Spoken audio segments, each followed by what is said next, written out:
आप सभी का स्वागत करते हैं भोजपुरी इंटरटेनमेंट यूट्यूब चैनल पर। आ गए एक बार भी बहुत ही बवाल, बहुत ही धमाकेदार भी है लोकगीत गाने के अपडेट को लेकर। जो गाना भी है भोजपुरी का बहुत ही बेहतरीन, बहुत ही लाजवाब भी है। रॉकिंग स्टार नीलकमल सिंह जी का एक बहुत ही प्यारा, बहुत ही लाजवाब भी है गाने का पोस्टर को रिलीज़ कर दिया गया है। जैसा कि आप सभी लोग स्क्रीन पर देख पा रहे होंगे, जिस शानदार और लाजवाब गाने का नाम है लागत आरू चांद।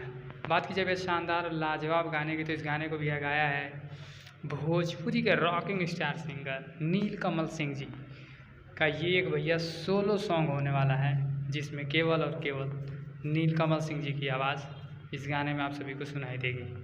तो भैया इस बेहतरीन और लाजवाब गाने को भैया सारेगामा हम भोजपुरी के ऑफिशियल चैनल पर 29 तारीख को सुबह 7 बजे रिलीज़ बेहतरीन और लाजवाब गाने को रिलीज़ कर दिया जाएगा। तो कल भैया तैयारी है, कल सुबह इस गाने के भैया टीज़र को रिलीज़ किया जाएगा 11 बजे, नहीं तो सुबह के टाइम भैया सुबह 7 बजे, नहीं तो 11 बजे इस गाने के टीज़र को रिलीज़ कर दिया जाएगा। तो टीज़र भैया बहुत ही शानदार, बहुत ही लाजवाब होने वाला है, क्योंकि सारेगामा का भैया गाना हो और भैया वीडियो क्वालिटी अच्छी ना हो, ऐसा हो नहीं सकता। तो भैया कल सुबह तैयारी है, बवाल धमाल मचा दीजिए। तो फिर मिलेंगे ऐसे ही बवाल और धमाकेदार अपडेट को लेकर। तब तक जय हिंद, जय भोजपुरी।